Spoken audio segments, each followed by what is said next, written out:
Back in the mystical land of 2020, there was a lot going on. Times were uncertain, people were sitting at home doing a whole lot of nothing. Thunderclub was celebrating like having 30 subs. Dark times indeed. But rejoice, one company said, we shall celebrate, for it's our 60th birthday. And we have gifts and goodies for all of you. And celebrate everyone did. Well, some people did anyway. SEGA's 60th anniversary is an interesting topic. It was something that, for all intents and purposes, should have gone without a hitch. SEGA would run a sale on some of its games through the month of October 2020, giving away Sonic the Hedgehog 2, because Sonic 1 was in quarantine that week, alongside Nights in the Dreams, downloads for What If box covers for SEGA games on other consoles from their history, wallpapers, avatars, DLC for Total War Shogun 2, as well as 2 Point Hospital. And as a treat for longtime fans, giving away a handful of mini-games for an extremely limited time. Which is what we're going to be talking about today.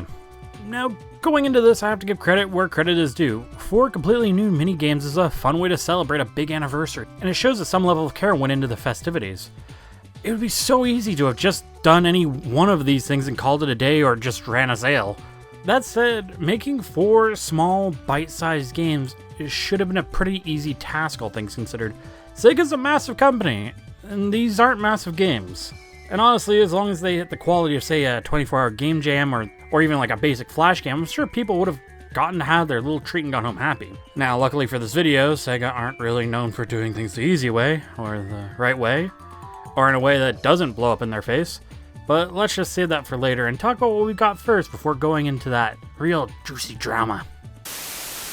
Armor of Heroes released October 15th, 2020 is a loose, retro arcade-style reimagining of Company of Heroes. Shoutouts to all the Relic employees that got laid off literally as I was writing this. I hope you all land on your feet. You really deserve better. Honestly, Armor of Heroes is a really great start to the party. I like that cool guy that shows up and somehow always brings the actual party with him. I get a lot of XBLA vibes from this, if that makes sense.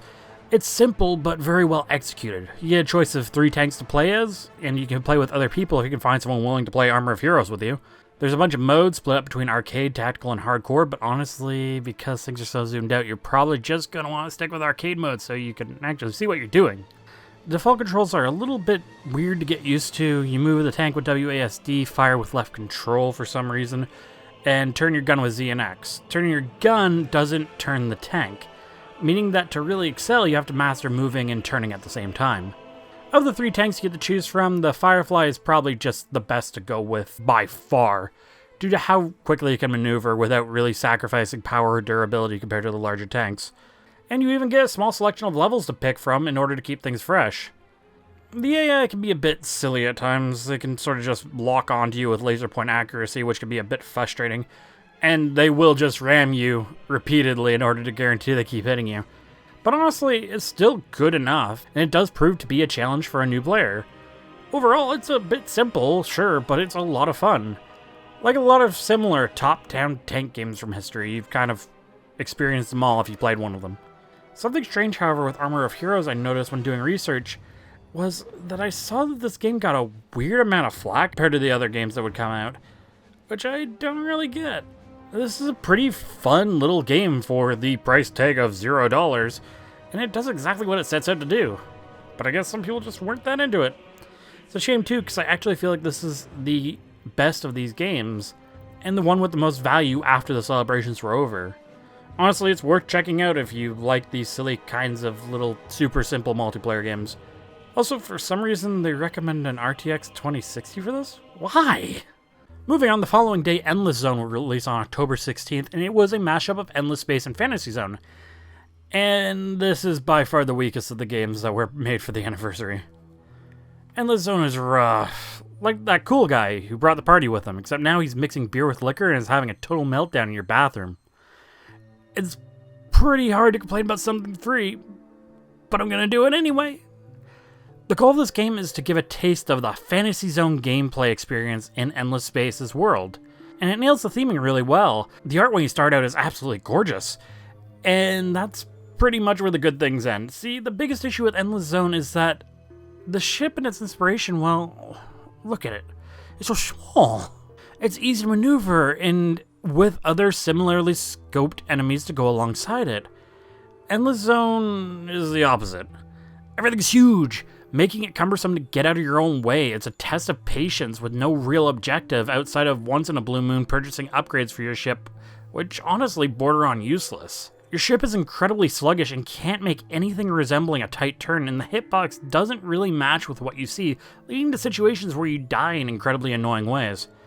Honestly, out of all these games, it's also the only one that's downright broken in some places, with the exit button not functioning, requiring you to use Task Manager to exit the game.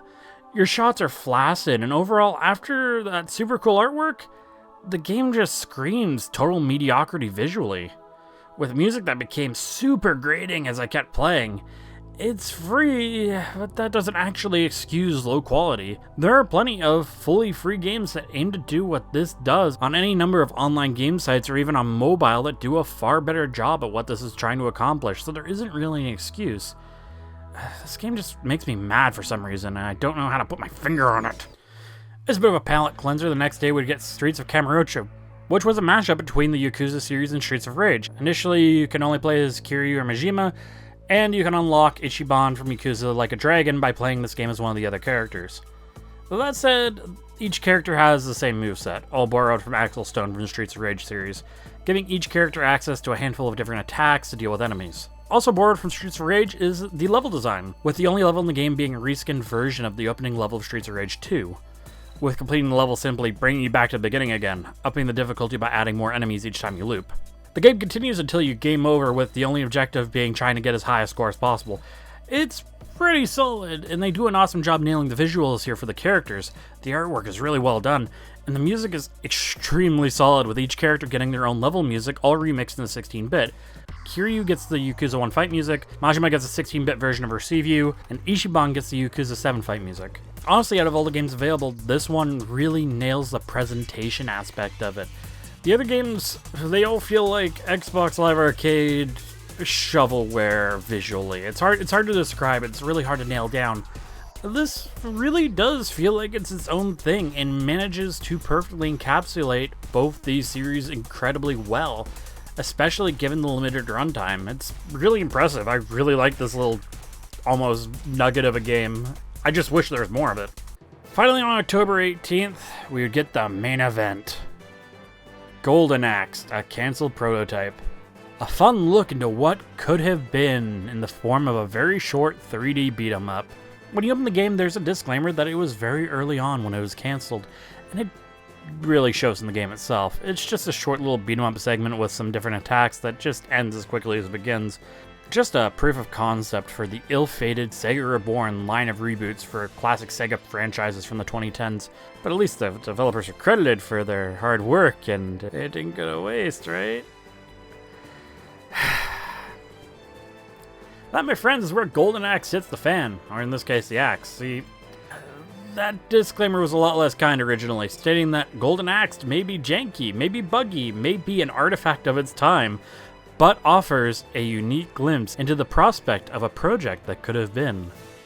Sega also stated that they worked with the people who made the original prototype in order to release it as part of the 60th anniversary, much to the surprise of, well, the people who made the original prototype. In a now infamous Twitter thread, Tim Dawson, a developer who worked on the project, went on to talk about his history with the ill-fated prototype, citing extreme crunch with 14-hour workdays over multiple weeks, attempting to meet the ridiculous expectations set in getting a working prototype that kept expanding in scope, sacrificing his personal life as well as other aspirations in order to see the project through, only to, at the end of that time, have it all thrown out, with management expecting something else entirely, breaking his trust and faith in the company, an absolute nightmare combination of crunch and mismanagement that left him devastated and feeling literally dead inside from the pressure that he and the team were under and how their efforts were all thrown away in the end.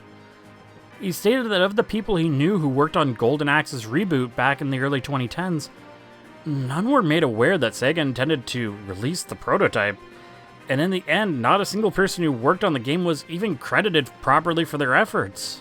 Sega would issue a non-apology in response to this, more or less saying it was everyone's fault but their own, and doubling down that the development team had been contacted and that this was all a way of celebrating their hard work and giving them credit after all this time. Credit which was, there's no credits. There's no credits here. There's no credit being given in the first place. and insisted that the comments about jank and being buggy were totally about the people who made it playable on PC, and it had nothing to do with the original developers. What are you talking about? That's silly, crazy, impossible. Never, no. Why would we say such a thing? To their credit, the jank comment would be removed, but this would go on to be a shining example of how game developers get mistreated by major companies. And it threw a lot of egg all over Sega's face during their big celebration. Dibdos's final comment on the matter was simply, "Go fuck yourselves, parasites." That said, his revenge would be pretty sweet. Him and his company Witchbeam would go on to release an extremely well-received twin-stick shooter, Assault Android Cactus, in 2015, with it getting a physical Switch release in 2020, with their second game, Unpacking, releasing in 2021, which would go on to win Eurogamer's Game of the Year, with spotlights featuring it in major publications, and it would receive a lot of commendations for its treatment of LGBT topics, as well as its ease of access for anyone who may want to play it. The best revenge at the end of the day is just having a good life and finding what makes you happy. I obviously can't speak for Witchbeam, I'm just a dude on YouTube, but man oh man, I'm sure it feels real good seeing all the hard work pay off in such a massive way, and just being able to do it all on your own terms without some mega company breathing down your neck. Come on, y'all. As for Sega, well, they would hit some real flack for the whole situation, but everything would mostly simmer down after a while, to where it's now being showcased on a small YouTube channel years later. But I think the after effects are still being felt a little bit even today. It really sort of started setting the ball in motion for what would start to become a major change in the company. In April 2023, Sega America employees started moves towards forming a union, with the goal of improving working conditions and pay for people working for the company. As of the time of this recording, the election is still a short ways away, but I'm curious to see what the future holds for the company now that 60 is in its rearview mirror and Sega's almost at the age where I can start ordering from the Denny's Seniors menu. I'm not sure if Golden Axe was a catalyst for unionization years later, but I like to think it plays a little bit of a factor in the change that would come down the line. As for the rest of the 60th anniversary itself, Sega would make the games available one more time on the 14th to 16th of December 2020 before delisting them for good afterwards. Though if you really want them, you can still get them if you do some Steam sorcery. Overall, honestly, the games were just okay. Like, you're not missing out. But they were fun to look into parts of Sega's history that Sega itself really seems to ignore way more than it should.